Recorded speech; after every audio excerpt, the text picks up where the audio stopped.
말씀은 마가복음 5장 11절부터 20절 말씀입니다.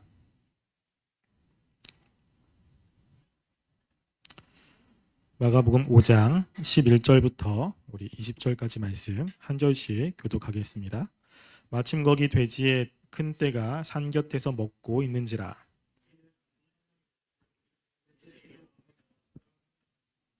허락하신데 더러운 귀신들이 나와서 돼지에게로 들어가매 거의 2,000마리 되는 떼가 바다를 향하여 비탈로 내리다라 바다에서 몰사하거늘.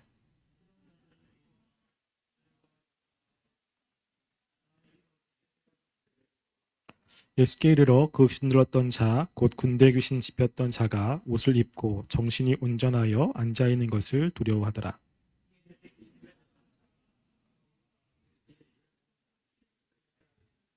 그들이 예수께 그 지방에서 떠나가기를 간구하더라.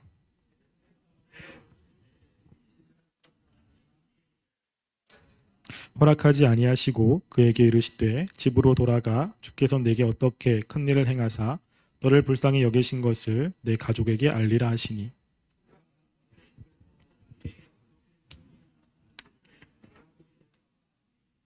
사람이 놀랍게 여기더라. 아멘.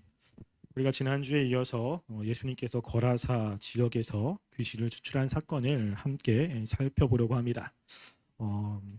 오늘까지 마가복음 20장까지 살펴보고요. 우리 다음 주에는 수련의 주제에 관한 말씀을 좀 두 주 나누고 그리고 수련에 가려고 합니다. 그래서 다음 주부터 두 주는 은혜의 지배, 죄와 은혜의 지배에 대해서 아마 말씀을 선포할 겁니다. 그래서 그 말씀 들으시고 또 수련회 때 가서 말씀을 계속 들으시면서 은혜 받는 시간 되기를 간절히 소원합니다. 우리가 지난주에 예수님께서 거라사 지역으로 갔을 때 이 귀신 들린 사람이 예수께 나왔습니다. 성경은 이 귀신 들린 사람을 소개할 때 누구도 그 사람을 제어할 수 없는 사람이라고 소개를 합니다. 그래서 그 당시에 힘 있는 사람도 또 박수도 그리고 여러 가지 많은 사람들이 그 사람을 제어하려고 했지만 제어할 수가 없었습니다. 그런데 이 귀신 들린 사람이 예수님이 도착하자마자 그 앞에 부복하여 예수님께 간절히 소리치죠. 예수님께서는 말씀 한마디로 그 귀신 들린 사람 안에 있는 귀신을 쫓아냈습니다. 또 예수님께서 그 귀신에게 나가라라고 이야기를 하니까 이제 귀신이 나가야 되는 상황입니다. 그리고 나서 이제 오늘 말씀이 그 다음 말씀으로 나와 있는데요. 11절 보시면 마침 거기 돼지의 큰 떼가 산 곁에서 먹고 있는지라 라고 이야기를 하면서 그렇게 귀신이 이제 예수님의 명령으로 떠나가야 되는데 떠나가고 싶지 않은 것입니다. 그래서 그 지역에서 계속 머물고 싶은데 어떻게 해야 되나라고 고민을 하는 그 찰나에 이 돼지떼가 눈에 보이고 있는 거죠. 여기 보시면 마침이라는 단어를 씁니다. 그럼 보통 성경에서 마침이라는 단어는 하나님의 섭리를 이야기할 때 많이 씁니다. 그 마침 하나님께서 그 사람에게 필요한 것들을 주실 때 그런 단어를 쓰지요. 근데 여기서는 이제 귀신에게도 이제 이런 단어를 쓰고 있습니다. 귀신이 보니까 마침 그곳에 돼지떼가 있는 겁니다. 그래서 이 돼지떼에게 들어가기를 예수님께 간구하고 있죠. 돼지떼가 있음을 우리가 보면 이 지역은 이방인들이 살고 있는 지역이라는 것을 알 수 있습니다. 왜냐하면 구약에 보면 유대인들은 돼지를 가까이 하면 안 됩니다. 유대인들이 먹을 수 있는 것은 굽이 갈라지고 되새김질을 하는 것을 먹을 수 있는데 돼지는 그렇게 하지 않기 때문에 돼지는 가까이에서도 안 되고 먹어서도 안 됩니다. 근데 지금 이 지역에서 이 돼지떼, 특별히 2,000마리나 되는 돼지떼가 있는 걸 보면 이 지역은 이방인들이 살고 있는 지역입니다. 그리고 2,000마리라고 하는 그 엄청난 돼지는 식용이거나 상업용이거나 제의용으로 사용되는 제물입니다. 그래서 지금 이것을 보고 귀신은 예수님께 간구하지요. 12절 보시면 이에 간구하여 이르되 우리를 돼지에게로 보내어 들어가게 하소서 하니 라고 이야기합니다. 지금 여기서의 간구라고 하는 것은 하나님 예수님께 한 번 간청하고 있는 겁니다. 이 전에 예수님에게 자신을 떠나게 하지 말게 해달라고 부르실 때에는 미완료 동사를 썼습니다. 계속해서 이야기를 하는데 지금 여기서는 한 번 이야기를 하는 거예요. 그것도 굉장히 애절하게 예수님께 부탁을 하는 이런 내용이 이 단어 안에 포함되어 있습니다. 근데 예수님께서는 이 귀신의 말을 들어주지요. 그래서 13절 보시면 허락하신데 더러운 귀신들이 나와서 돼지에게로 들어가게 됩니다. 그래서 이 예수님의 허락이 있고 난 이후에 그 군대 귀신이 나와서 그 돼지떼에게로 들어가지요. 지금 여기서 보면 예수님의 말씀이 떨어지자마자 바로 이 귀신 들린 사람이 행동에 움직입니다. 그런데 이 귀신이 돼지떼에게 들어가자마자 어떤 일이 벌어지죠? 2,000마리가 되는 돼지떼가 바다로 향하여 내리달리게 됩니다. 그럼 2,000마리란 되는 돼지떼가 한 번에 일시에 바다로 내려가고 있는 이것을 기록하고 있어요. 그러니까 지금 그것을 목도하고 있는 사람들은 이 귀신이 나가서 돼지떼에 들어갔는데 돼지떼가 다 죽고 있는 겁니다. 이거를 지금 사람들이 보고 있는 것이죠. 우리가 여기서 한 가지 생각해야 될 것이 있습니다. 그것은 뭐냐면요, 마귀의 파괴력을 한번 생각해 볼 필요가 있습니다. 여러분, 이 마귀가 사람에게 들어갔을 때 어떤 일이 벌어졌죠? 사람에게 들어갔을 때 다른 사람들에게 피해를 줬습니다. 다른 사람들을 해코지하고 그 다른 사람을 힘들게 하고 또 그 귀신이 자기 자신도 되게 힘들게 만들었어요. 자해를 하고 소리를 지릅니다. 그런데 이 귀신이 이제는 사람에게는 나와서 돼지떼에게 들어갑니다. 그러면 돼지는 그 다음에 어떻게 됐죠? 전부 다 몰살당하고 있는 거예요. 귀신이 들어간 그 곳마다 파괴적인 일들이 벌어지고 있는 것을 우리는 보게 됩니다. 우리가 하나님의 은혜 가운데 거할 때, 그리고 하나님 안에 있을 때는 평안이 또 감사함이 기쁨이 넘칩니다. 여러분, 근데 마귀의 지배 가운데 있을 때는 그 사람들은 전부 다 사망이 그의 삶을 지배하게 됩니다. 사망이라는 것은 그냥 죽음을 의미하는 것이 아니고요, 우리가 이 땅 가운데 사망이라고 했을 때 연상되는 것들을 다 이야기하는 겁니다. 고통, 그리고 괴로움, 그리고 좌절, 이런 것들이 그 사망이라고 하는 단어 안에 들어가 있는 것입니다. 그래서 우리가 하나님의 은혜 가운데 거하면 그 하나님의 은혜의 결과 사랑과 희락이 넘치지만, 죄가 우리 가운데 충만하고 마귀의 지배 가운데 있으면 그 사람들의 마음속에는 그 다른 사람의 미움과 원망과 그리고 자기 자신을 힘들게 하는 일들이 벌어지고 있다라고 하는 것입니다. 여러분들은 어느 지배 가운데 들어가길 원합니까? 여러분은 하나님의 지배 가운데 들어가길 원합니까? 아니면 마귀가 지배하는 그 지배 가운데 여러분들이 있기를 원합니까? 여러분, 이것을 여러분들이 선택하셔야 되는 거예요. 아, 나는 그냥 죄에게 졌어. 나는 그냥 죄를 그냥 짓고 회개하면 되지. 죄에게 져도 괜찮아 라고 생각하는 분들이 혹 있을 수 있습니다. 여러분, 그런데요, 이 죄는 특별히 마귀와 관계 속에서 죄는 우리를 파괴합니다. 우리의 삶을 망가뜨리고 우리의 내면의 질서를 깨트리고 그리고 우리를 괴롭히는 게 바로 이 죄가 우리들에게 주는 영향력이라고 하는 거예요. 하나님은 우리들에게 평안을 주십니다. 특별히 구원을 이야기하고 영생을 이야기하지 않습니까? 우리가 하나님 안에 거하면 우리 내면에 질서가 생깁니다. 그리고 무엇이 옳고 그른지를 분별하게 되고, 그리고 다른 사람과 관계나 하나님과의 관계, 자신과의 관계에 평화를 누리게 됩니다.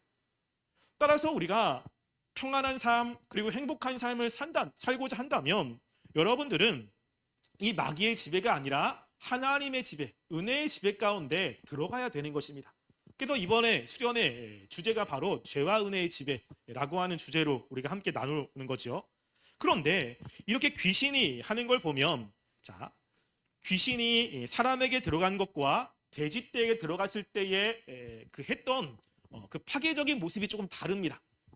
여러분, 이 귀신이 돼지떼에게 들어갔을 때는 돼지의 생명을 앗아갔죠. 2,000마리나 되는 돼지가 일시에 죽었습니다. 여러분, 근데 이 귀신이 사람에게 들어갔을 때는 어떻게 하죠? 이 사람에게 들어갔을 때는 그 생명을 걷어가지 않고 사람을 괴롭히기만 합니다. 그럼 왜 귀신이 그렇게 할까요? 그 이유는 바로 이 하나님께서 사람의 목숨을 하나님의 손에 주장하고 있기 때문에 그렇습니다. 이 마귀가 사람들에게 영향을 끼칠 수 있지만 사람의 목숨은 하나님의 손에 달려 있어요. 귀신이 함부로 할 수가 없습니다. 그렇기 때문에 지금 여기서 돼지는 이 귀신이 마음대로 목숨을 앗아갈 수 있지만 사람은 그렇게 하지 못하고 있는 모습을 보게 됩니다. 특별히 하나님의 백성들은 더더욱 그렇죠. 우리가 욥기에 보면 이것을 잘 볼 수 있습니다. 그 욥기에 보면 이 마귀가 하나님의 존전에서 이 욥을 고소하죠. 그래서 하나님이 야 욥처럼 저렇게 나를 잘 섬기는 사람이 어디 있느냐라고 했을 때 마귀는 하나님이 울타리로 쳐서, 즉 뭐냐면 하나님이 욥을 보호하셔서 욥을 풍성하게 만들어 주었기 때문에 그렇습니다 라고 이제 항변을 합니다. 하나님이 그러면 사단에게 이제 욥을 내주지요. 그때 하나님께서 사단에게 하는 이야기가 그의 소유물은 다 네 손에 맡기는데 몸은 건들지 마라 라고 하니까 마귀가 욥의 몸을 건들지 못합니다. 욥의 모든 소유물을 다 가져가는데 욥의 몸은 털끝만치도 건들지 못하는 거죠. 그리고 또 와서 마귀가 이제 욥에 대해서 이야기를 할 때 하나님께서 그 다음에는 뭐라고 하죠? 몸은 건들고 있지만 목숨은 건들지 마라 라고 하니까 마귀는 그의 목숨을 건들지 못합니다. 여러분, 마귀가 우리들에게 주는 그 영향력은 하나님의 허락한 한도 내에서만 할 수 있는 것입니다. 그래서 이 마귀는 우리에게 와서 무엇인가를 연약할 때 이 전능에서 모든 걸 할 수 있는 것이 아니라 하나님이 주시는 그 범위 안에서 우리를 괴롭게 하는 겁니다. 그래서 마귀가 들어왔을 때 사람이 죽거나 그러진 않아요. 왜냐하면 하나님이 보호하기 때문에 그렇습니다. 그래서 삶이 괴로우면 죽고 싶은데 이 죽지도 못하는 겁니다. 왜? 하나님이 그대로 두니까. 그냥 마귀의 지배 가운데 괴로움을 당하고 힘들게 살아가는 삶밖에 그 사람이 누릴 수 있는 건 없는 거죠. 그래서 우리가 이렇게 보면 지금 이 마귀가 사람에게 들어왔을 때는 그 사람을 힘들게까지만 하지 그 목숨을 앗아가지 못하는 것을 보게 됩니다. 이걸 통해서 우리가 하나님의 능력들을 좀 생각할 수 있는 거죠. 자, 그런데 우리가 여기서 또 하나 보는 것은요. 혹시 농사를 짓거나 이렇게 축협 이런 쪽에 일하시는 분 계십니까? 제가 예전에 교회에서 그 권사님 한 분이 예전에 돼지를 치신 분이 있어서, 근데 그분이 요 말씀 특별히 13절을 읽으면 이게 이해가 되지 않는 말씀이에요. 우리는 뭐 그럴 수 있다라고 이야기하지만 여러분, 돼지 2,000마리가 높은 꼭대기에서 저 바다로 그 급경사 있는 것을 내리달거든요. 여러분, 돼지는 본성적으로 이걸 못합니다. 돼지는 밑에서 올라가는 것을 하지만 위에서 내려오는 것을 못해요. 무서워가지고. 그래서 위에서 내려오게 하려면 주인이 그 돼지를 업고 와야 돼요. 이거는 돼지가 할 수 없는 영역입니다. 근데 지금 어떻게 하죠? 2,000마리나 되는 돼지가 자신의 본성을 거스려서 위에서 밑으로 뛰어내리고 있는 거예요. 여러분, 그 귀신이 들어가면 인간의 본성을 바꿉니다. 그래서 그 사람이 다른 사람이 되는 거예요. 여러분, 그런데 이 마귀보다 힘이 세시고 마귀보다 더 큰 영향력을 계신 분이 누구죠? 하나님이잖아요. 하나님의 은혜가 들어가면 사람이 가지고 있는 본성이 바뀝니다. 그럼 그거 아세요? 우리가 은혜를 받으면 나는 원래 이런 사람인데 원래 이렇기 때문에는 안 바뀌어라는 생각을 하지만 정말로 하나님의 통치 가운데 있고 하나님의 은혜 가운데 거하면요, 자신의 본성이 바뀝니다. 그래서 예전의 모습과 다른 모습으로 살게 되는 거예요. 여러분, 그 성경에 그것을 보라 새 것이 되었도다 라고 이야기를 하죠. 또 예수님의 제자들 속에서도 우레의 아들이라고 이야기하는 사람들 있잖아요. 야고보와 요한, 굉장히 화를 잘 내는 사람입니다. 그리고 무엇인가 자기의 마음이 뒤틀리면 그 사람들에게 저주를 할 정도로 굉장히 강성이고 그리고 다른 사람에게 쉽게 화를 내는 사람이에요. 그래서 사마리아 사람들이 예수님의 말씀을 듣지 않았을 때 이 두 사람이 뭐라고 하냐면, 예수님, 저들에게 번개가 내려져 가지고 저들을 죽이십시오 라고 할 정도로 굉장한 이 다혈질적인 사람입니다. 근데 두 사람이 바뀌어서 특별히 요한 같은 경우는 사랑의 사도로 바뀌었잖아요. 그러니까 사랑이 풍성한 사람으로 바뀌었습니다. 여러분, 우리가 하나님의 은혜 가운데 거하면, 특별히 하나님의 그 통치 가운데 들어가면요, 내게 노력으로 바뀌지 않은 본성들이 바뀝니다. 왜냐하면 마귀의 능력보다 하나님의 능력이 훨씬 더 강력하기 때문에 그렇습니다. 그래서 우리가 내가 조금 더 나은 모습으로, 성숙한 모습으로 살고자 한다면 우리는 이 하나님의 은혜가 우리 가운데 들어오고 하나님의 그 은혜가 우리 자신을 이끌어 갈 수 있도록 하나님의 은혜에 우리를 노출하고 그 은혜를 받으려고 노력하면 되는 거예요. 그러니까 하나님의 은혜가 들어오면 우리의 삶은 바뀌게 되어 있는 것입니다. 내가 바꾸려고 노력하고 애를 쓰지 않아도 하나님의 말씀이 그 사람의 삶을 보게 하고 하나님의 말씀이 그 사람의 마음을 움직여서 하나님이 원하시는 모습으로 살게끔 계속해서 역사를 하는 일이 벌어지게 됩니다. 그래서 삶이 바뀌는 거예요. 그 주님을 인격적으로 만나고 그리고 주님 안에 있는 사람이라면 그 삶이 안 바뀔 수가 없습니다. 안 바뀌었다라고 하는 거는 뭔가 이상한 거예요.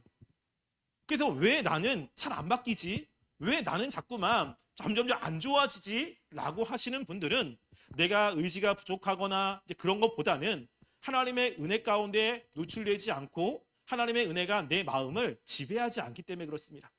그래서 하나님의 은혜가 마음을 지배하면 이제 그 사람이 변화되게 되어 있는 거죠. 우리가 그 다음 말씀 보면 이제 우리가 이 말씀에서 눈여겨봐야 되는 말씀드립니다. 이제 예수님께서 더러운 귀신을 쫓아내셨고 그 더러운 귀신이 돼지떼에게 들어갔고 돼지떼가 이제 죽었어요. 이것을 많은 사람들이 보았겠지 않습니까? 그러면 이제 14절부터 20절 말씀에는 그 예수님의 역사를 본 사람들의 반응에 대해서 기록하고 있어요. 특별히 네 종류의 반응들이 나타나게 됩니다. 가장 먼저는 돼지를 치던 사람들의 반응이 14절에 나와 있고요. 그리고 돼지 친 사람들의 말을 들은 동네 사람들이 와가지고 그 귀신 들린 사람이 온전한 것을 보고 난 이후의 반응이 15절이고, 그리고 예수님이 도착해서부터 시작해서 이 돼지가 죽은 그리고 사람들이 왔을 때까지 있었던 사람들의 반응이 16절에 나와 있습니다. 그리고 마지막으로 귀신 들린 사람의 반응이 마지막 절에 이제 나와 있습니다. 이걸 보면 반응이 다 달라요. 반응이. 그러니까 우리가 하나님의 역사를 다 보았다고 해도 동일한 반응이 나오는 건 아닙니다. 명확하게 구분이 돼요. 그래서 우리가 하나님이 역사하신 것들을 우리가 보고 기적을 체험했다고 해서 그걸 체험한 사람이 다 하나님을 믿는다, 이렇게 볼 수 없습니다. 어떤 사람은 믿고 어떤 사람은 안 믿게 되는 거예요. 여기서 예수님의 그 놀라운 능력들을 보았습니다. 근데 이제 첫 번째, 두 번째, 세 번째 종류의 사람들은 부정적인 반응을 하게 됩니다. 가장 먼저 14절 보시면 치던 자들이 도망하여 읍내와 여러 마을에 말하니 사람들이 어떻게 되었는지를 보러 와서라고 이야기하죠. 지금 치던 자들은 뭐냐면 이 돼지를 치던 사람들입니다. 돼를 치던 사람들이 갑자기 돼지가 길길이 날뛰는 거예요. 그래가지고 이 바다로 다 빠져 들어가니까 어떻겠습니까? 굉장히 놀랐겠죠. 그리고 그게 이제 예수님이 그렇게 하신 것을 보고 나서 예수님에 대한 두려움을 가지고 도망간 겁니다. 왜냐면 책임이 자기한테 있잖아요. 돼지를 제대로 관수하지 못한 거에 책임이 있고, 그리고 무섭기 때문에 도망간 거죠. 그래서 그들은 예수님의 그런 모습을 보고 도망갔다라고 이야기를 합니다. 도망가서 읍내와 여러 마을에 가서 이제 이것을 이야기를 하는 거죠. 여러분, 2,000마리나 되는 돼지를 칠 때 몇 사람이 쳤겠습니까? 그럼 돼지 한두 사람이 치진 않았겠죠. 한 사람의 100마리씩만 해도 10명이고, 근데 한 사람이 100마리를 치기가 좀 쉽진 않습니다. 양은 가능해요.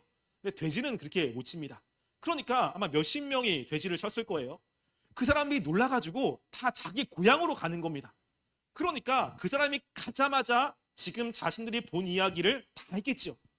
그러니까 그 사람들이 가서 이 이야기를 했을 때 아마 데가볼리, 특별히 이제 거라사 지역은 그렇게 큰 도시가 아닙니다.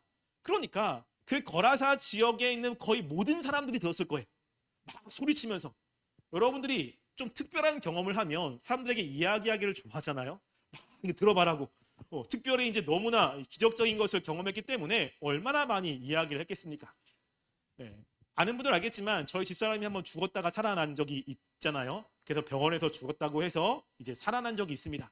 그런 경험을 하고 나서 그 경험이 크잖아요. 신대원 들어가서 만나는 사람마다 이야기합니다. 자신의 이야기를.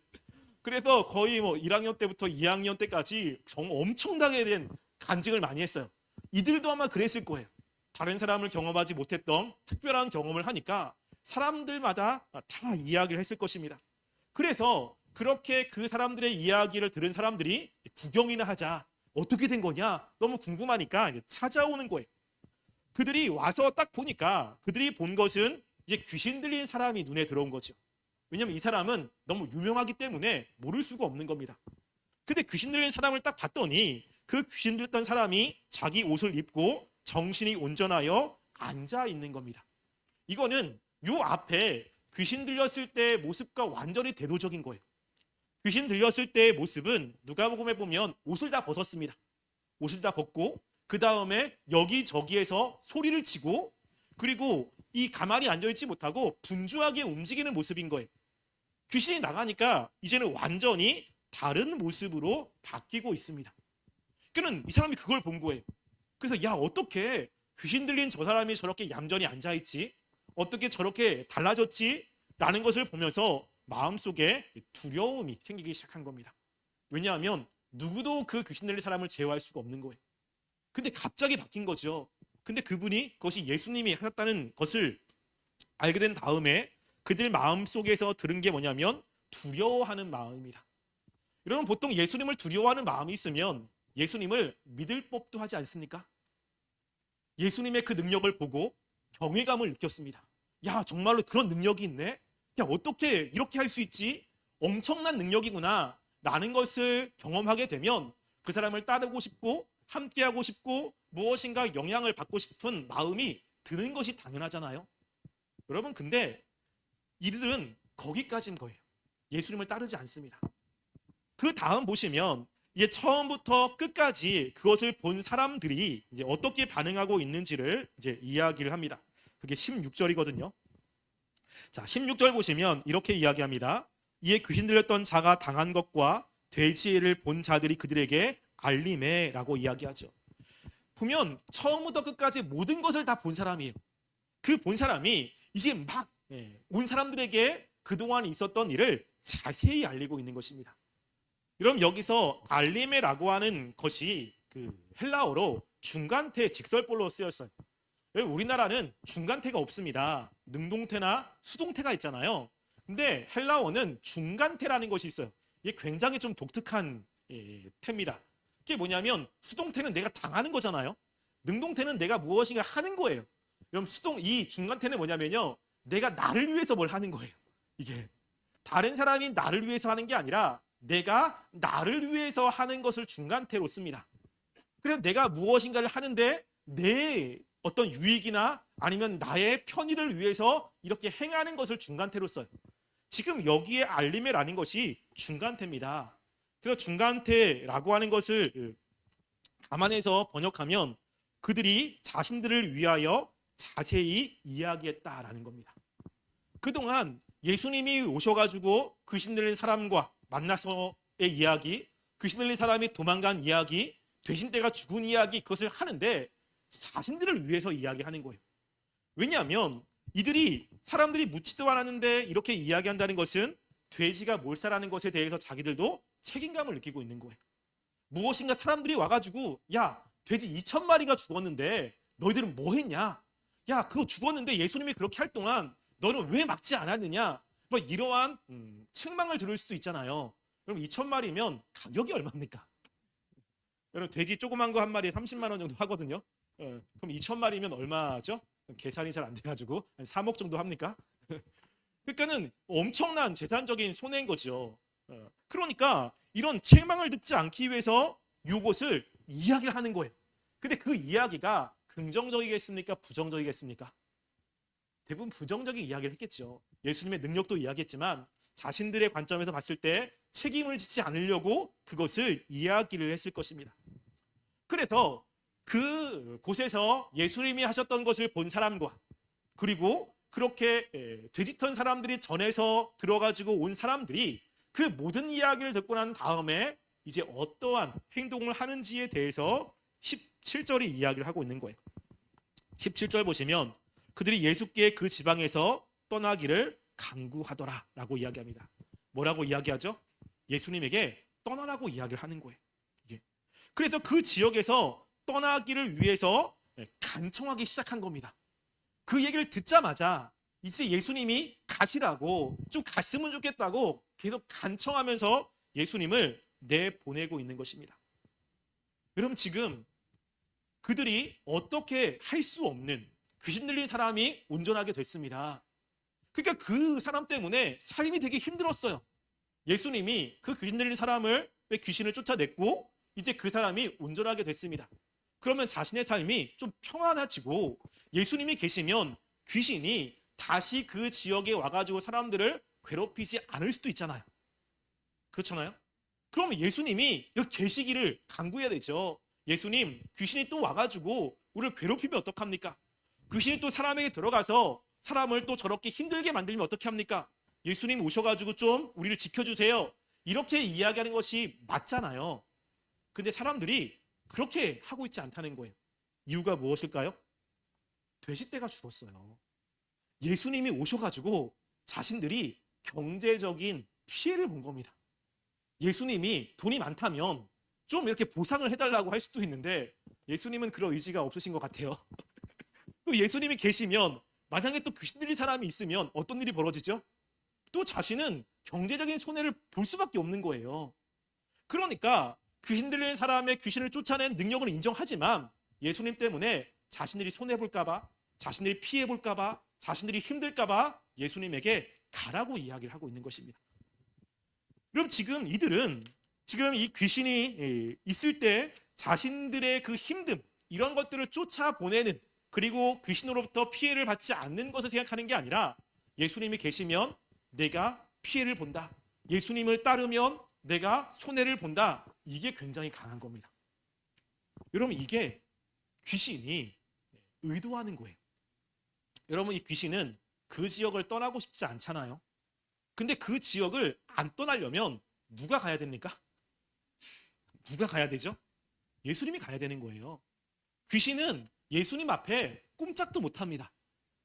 그런데 사람들은 예수님에게 이야기할 수 있잖아요. 귀신이 왜 돼지떼로 들어갔을까? 그럼 왜 들어갔겠습니까? 사람들이 가지고 있는 본성이 있어요. 예수님의 능력을 보았지만 자신들이 예수님 때문에 피해를 보면 사람들이 예수님을 안 따른다는 걸 알고 있는 것입니다. 그래서 이 귀신은 사람들이 가지고 있는 그 본성을 사용하는 거예요. 여러분, 돈을 사용하는 것은 별로 나쁜 건 아니잖아요. 근데 성경에서 돈을 부정적으로 이야기합니다. 왜냐하면 인간의 본성상 돈을 사랑하는 마음이 있기 때문에 그래요. 돈을 사랑하면 예수님을 떠나게 됩니다. 내가 돈을 사랑하는데 자꾸만 예수님을 믿으면서 금전적인 손해를 자꾸만 봅니다. 이 계속 보면 어떻게 되죠? 예수님을 떠나게 될 수밖에 없는 거예요. 마귀는 그 지역에 있고 싶어서 이런 사람의 본성들을 사용해요. 예수님을 떠나게 만들고 자신이 그 지역을 지배하려고 합니다. 여러분들이 은혜를 받습니다. 하나님의 은혜가 너무 좋아요. 그런데 내 삶이 죄악된 삶이 너무나 큰 거예요. 본성도 그렇고 거짓말도 많이 했고, 그리고 내 삶이 하나님의 뜻대로 살아간 것보다는 살지 않은 것들이 많습니다. 하나님의 말씀을 들으니까 이런 죄악된 것들을 바꿔야겠는 거죠. 근데 내가 삶을 바꾸려고 하니까 손해보는 게 너무 많아요.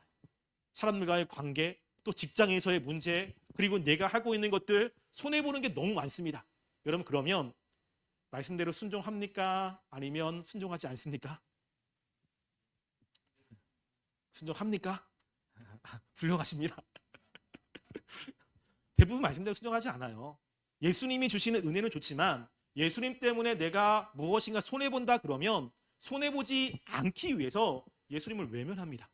하나님 말씀을 외면하지요. 그게 하나님이 원하시는 삶이 아니라고 하는 것을 알매도 불구하고 내가 조금 힘들면, 내가 좀 괴로우면 예수님을 외면합니다. 여러분, 이게 마귀가 우리를 지배하려고 하는 수단이에요. 그래서 여러분, 출애굽기에 보면 하나님이 모세를 이스라엘 그 바로에게로 보내죠. 하나님은 모세에게 이제 이스라엘 백성을 하나님이 약속한 대로 출애굽시키겠다고 말씀을 합니다. 모세가 이 바로에게 갔을 때 바로가 이스라엘 백성들을 굉장히 괴롭힙니다. 평소 일하던 것보다 훨씬 더 많은 일을 하게 하고, 그리고 그들이 일할 수 있는 지푸라기 이런 재료를 주지 않는 거예요. 그러면서 이스라엘 백성들이 다른 생각을 하지 못하게 만듭니다. 여러분, 이스라엘 백성들이 하나님이 모세를 통해서 하신 말씀을 들었을 때는 굉장히 기뻤어요. 야, 하나님이 이제 우리를 생각하시나 보다. 하나님이 우리의 기도에 응답하시나 보다. 이제 하나님께서 우리를 정말로 아브라함에게 약속했던 그 땅으로 인도하시나 보다. 너무 기뻤습니다. 여러분, 근데 그 기쁨은 잠시고요. 그 다음부터 뭐가 찾아오죠? 고통이 찾아오는 거예요.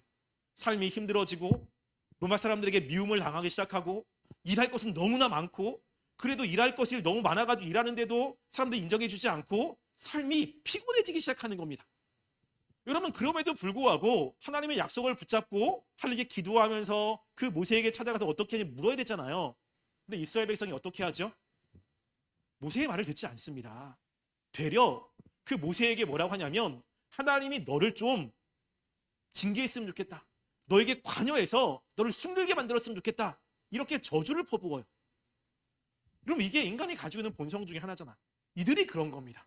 은혜는 좋은데 그 은혜에 따른 어떠한 희생 이런 것들을 원하지 않는 이들의 모습이 있는 거죠. 그럼 마귀가 우리들에게 똑같이 사용하지 않습니까? 말씀대로 살려고 하면 뭔가 바꿔야 되는데 바꿀 때 무엇인가 내가 조금 피곤하고 힘들고 괴롭다면 바꾸지 않으려고 하죠. 그럼 바꾸지 않으면 어떤 일이 벌어집니까? 늘 죄의 지배 가운데 있을 수밖에 없는 거예요. 다시 그 죄가 그 마귀의 영향 가운데 있어서 삶이 피폐해지고 삶이 힘들 수밖에 없습니다. 하나님께서 지금 이들에게 가가지고 하나님 나라를 선포하고 있는 거거든요. 마귀를 쫓아낸 거예요. 그러면 이 마귀의 지배에서 하나님이 주시는 그 영생을 얻기 위하면 예수님을 따라야 되는 거죠. 예수님께 와야 되는 겁니다. 예수님과 함께 동행하면 이 물질적인 피해는 볼 수 있겠지만 예수님이 주시는 그 풍성한 은혜들은 경험할 수 있는 것입니다. 근데 이들은 그것을 외면하고 있다는 겁니다. 그래서 지금 여기 귀신 들린 사람 외에 나머지 모든 사람들은요, 예수님을 다 떠나라고 이야기를 했습니다. 그런데 유독 이제 마지막 한 사람은 다르죠. 그 마지막 한 사람이 이제 예수님께 간구합니다. 18절 말씀 보시면 이렇게 이야기하죠. 예수께서 배에 오르실 때에 귀신 들렸던 사람이 함께 있기를 간구하였으나 라고 이야기합니다. 이 귀신 들린 사람은 예수님께 떠나는 걸 보고서 와가지고 간구하는 거예요. 뭐라고 간구하죠? 함께 있었으면 좋겠다는 거죠. 예수님 제발 여기에 와주세요. 나와 함께 계세요. 라고 간구하는 겁니다. 여러분 이 함께 있다라는 것은 마가복음에서 특히 예수님과 관계에서 굉장히 중요한 단어예요. 왜냐하면 예수님이 12제자를 불렀을 때 첫 번째가 뭐죠? 자기와 함께 있는 겁니다. 귀신을 쫓아내고 복음을 전하는 것은 두 번째고 가장 첫 번째는 뭐냐면 예수님과 함께 있는 거예요. 근데 이 귀신 들린 사람은 예수님과 함께 있기를 원했습니다. 즉 예수님을 따르기를 원한다는 거죠. 그런데 예수님이 간청하다라고 하는 것은 뭐냐면 미완료로 되어 있어요. 계속 간청하고 있는 거예요. 한 번 이야기한 것이 아니라 예수님께 애걸복걸하면서 계속해서 이야기하고 있는 겁니다. 여러분 지금 이 귀신 들린 사람과 귀신 들리지 않는 사람의 반응이 다르잖아요. 여러분 그 반응에 결정적인 차이가 무엇입니까? 여기서 희한한 것은 귀신 들린 사람과 정상적인 사람 가운데 정상적인 사람은 예수님을 따르지 않습니다. 귀신 들린 사람이 예수님을 따르고 있잖아요. 귀신 들린 사람이 예수님께 간청하고 있습니다. 여러분 예수님이 이 땅에 오신 목적을 우리가 이 앞에서 살펴보았어요. 마가복음 2장 17절 말씀에 보면 예수님이 왜 이 땅 가운데 오셨는지를 이야기합니다. 그 말씀은 이렇게 기록되어 있습니다. 예수께서 들으시고 그들에게 이르시되 건강한 자에게는 의사가 쓸데없고 병든 자에게라 쓸데있느니라. 나는 의를 부르러 온 것이 아니요 죄를 부르러 왔노라 하시니라 라고 이야기하죠. 예수님은 누구에게 필요하죠? 죄인들이에요. 무엇인가 아픈 사람들, 힘든 사람들이 필요한 겁니다. 지금 이 상황 속에서 귀신 들린 사람 외에 다른 사람은 정상인 거예요. 자기는 그렇게 힘들지 않아요. 자기는 그렇게 예수님의 도움이 필요하지 않습니다. 그러니까 예수님이 계셔도 별로 그렇게 자기의 도움이 되지 않는 거예요. 근데 귀신 들린 사람은 예수님이 가시면 또다시 그 귀신이 들어와가지고 자기를 해코지하면 어떡해요? 그때 너무나 힘들고 너무나 괴로웠던 경험이 있기 때문에 예수님이 떠나면 자기는 난리가 나는 거죠. 그 마음 가운데 예수님에 대한 간절한 마음이 있는 겁니다. 예수님께 간청을 하는 거죠. 그래서 예수님께 떠나지 말게 달라고 간구하고 있는 것입니다. 여러분 죄에 대한 그 심각성을 깨닫고 죄로부터 힘들어 본 사람들, 거기서 예수님의 은혜를 받은 사람들은요, 예수님의 은혜가 얼마나 큰지를 알아요. 자기가 비참하다고 생각했고 그 비참으로부터 예수님의 은혜를 받았다는 것을 아는 사람들은 그 예수님을 떠날 수가 없습니다. 그럼 이게 은혜잖아요. 그럼 믿음은 우리를 구원할 분이 예수님밖에 없다는 것을 신뢰하는 거잖아요. 그러니까 예수님을 믿지 않았을 때의 비참함, 예수님을 몰랐을 때 그 삶의 힘듦, 이런 것들을 경험해 본 사람이 예수님을 믿음으로 그 하나님의 은혜를 경험하는 겁니다. 그러면 예수님을 떠나지 않습니다. 그러면 성경에서 그것을 알다라고도 표현하잖아요. 예수님의 사랑을 알고 예수님의 능력을 알고 하나님의 위대하심을 아는 겁니다. 지금 이 귀신 들린 사람은 그것을 아는 거지요. 나머지 사람은 모르는 것입니다. 그래서 그걸 경험한 사람은 떠날 수가 없는 거예요. 그걸 경험한 사람은 예수님이 왔을 때 자기의 삶에 피해가 올 수도 있습니다. 자기가 예수님 때문에 힘들 수도 있습니다. 그런데 힘든 것보다 예수님이 자기를 떠났을 때 괴로움이 더 큰 거예요. 여러분, 그래서 우리가 앞에 씨 뿌리는 비유 이야기했잖아요. 씨 뿌리는 비유에서 여러 밭이 있는데 뭐죠? 돌짝밭과 그리고 가시밭은 어려움이 있고 손해가 있을 때 열매를 맺지 못합니다. 어려움이 있거나 손해가 있을 때 뿌리가 깊지 않기 때문에 그들은 열매를 맺지 못하죠. 그 순간에 예수님을 붙잡지 못하는 거예요. 그런데 이 옥토밭은 뿌리가 깊고 그리고 어떤 상황 속에서 열매를 맺습니다. 왜냐하면 그 하나님의 사랑을 알기 때문에 그렇습니다. 들었을 때 지식적으로 아는 것이 아니라 그것을 믿는 믿음이 있고 그것들이 삶으로 경험되는 것이 있기 때문에 그 예수님을 떠날 수가 없는 것입니다. 귀신 들린 사람이 바로 그런 사람인 거죠. 그러면 이 귀신 들린 사람이 예수님께 함께 하고 싶다고 이야기했을 때 예수님이 원하는 거잖아요. 그 귀신 들린 사람은 하나님의 사랑을 경험했고 그리고 함께 있고 싶은 마음도 있었습니다. 데려가시면 되는데 안 데려가요. 그럼 예수님께서 이런 지하에 거절합니다. 그러니까 이 사람이 같이 있고 싶다고 이야기를 하는데 예수님께서는 집으로 돌아가라고 이야기하거든요. 왜 그러실까 하는 거예요. 지금 어떻게 보면 이 귀신 들린 사람이 예수님과 함께 있다고 하는 것은 하나님이 원하시는 것이기도 합니다. 예수님을 따라가서 하나님의 말씀을 더 알고 그리고 하나님에 대해서 증거하는 삶을 살 수 있어요. 그런데 예수님께서 그렇게 하지 말라고 이야기를 하는 거예요. 그러면서 이 사람이 해야 될 것을 이제 명령을 합니다. 19절 보시면 집으로 돌아가 주께서 내게 어떻게 큰 일을 행하사 너로 불쌍히 여기신 것을 내 가족에게 알리라 라고 이야기합니다. 지금 이 귀신 들린 사람에게 예수님이 주신 사명이 있는 거예요. 뭐죠? 지금 너가 경험한 것들 그리고 네가 하나님에 대해 아는 것들 이런 것들을 가족들에게 이야기하라는 거죠. 그럼 지금 예수님은 이 귀신 들려서 거기서 벗어난 사람들이 원하는 대로 들어주지 않습니다. 예수님은 이 귀신 들린 사람에게 예수님이 원하는 사명을 주시는 거예요. 여러분, 우리가 은혜를 받았다고 내가 예수님을 위해서 이렇게 하겠습니다. 내가 저렇게 하겠습니다. 이런 게 아니고요. 은혜를 받은 사람들은 뭘 해야 되죠? 주님이 원하시는 사역을 해야 되는 거예요. 나를 구원하신 그 예수님이 하라고 하는 일들을 해야 됩니다. 그러면 사도 바울이 자기의 삶이 너무 힘들어가지고 하나님께 그 자기의 육체의 가시를 위해서 열심히 기도했습니다.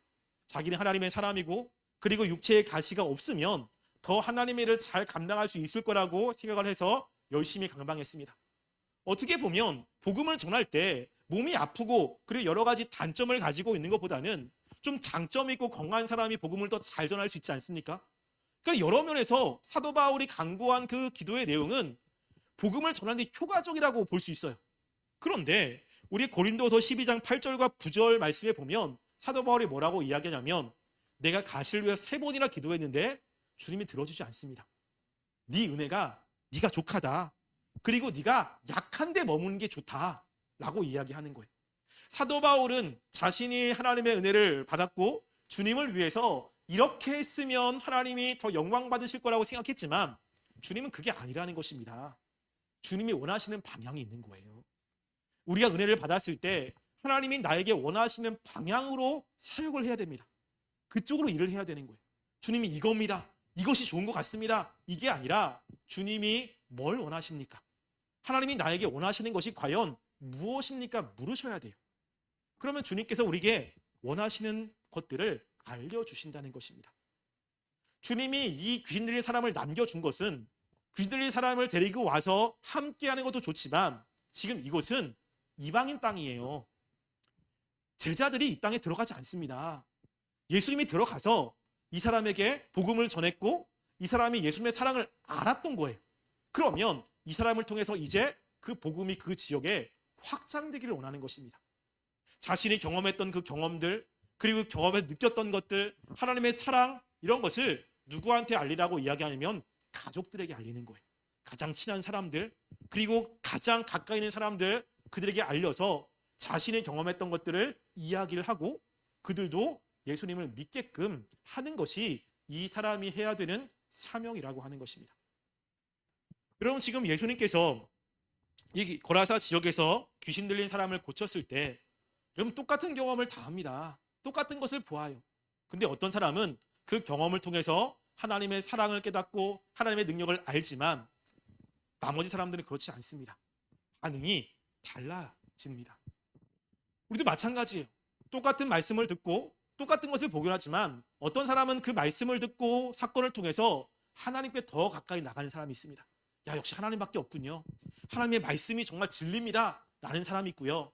대부분의 사람들은 말씀을 들어도 반응이 없거나 거부하게 됩니다. 말씀을 들어보니까 그렇게 살면 힘들 텐데, 야, 그렇게 살면 난 너무 괴로울 텐데, 야, 어떻게 그렇게 하지? 그래서 자기가 당하는 힘든 것이 더 크게 다가와서 하나님의 말씀을 듣지만 듣는 게 불편해. 듣고 난 다음에 실천하려면 너무 괴로운 거예요. 그래서 주님의 말씀을 멀리하는 사람들이 있다는 것입니다. 앞에서 예수님이 하신 비유와 똑같지 않습니까? 여러분들은 어디에 속하는지를 한번 잘 생각해 보셔야 돼요.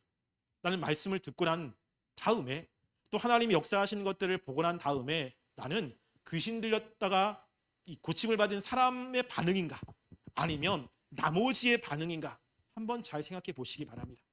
주님이 원하시는 것은 귀신 들렸다가 고침을 받은 사람의 반응을 원하시는 거예요. 따라서 여러분들이 말씀을 들을 때 나는 과연 어디에 속해 있는가? 내가 정말로 그 주님의 삶을 알고 있는가? 내가 하나님이 원하시는 그런 삶을 살고 있는가? 한번 잘 생각해 보시고 하나님, 우리가 하나님의 말씀을 들었을 때 이렇게 말씀이 들어가고 우리가 하나님이 원하시는 대로 살아가는 하나님의 백성들이 되길 원합니다. 기도하시고 결단하시는 청년부가 되기를 간절히 소원합니다. 기도하겠습니다.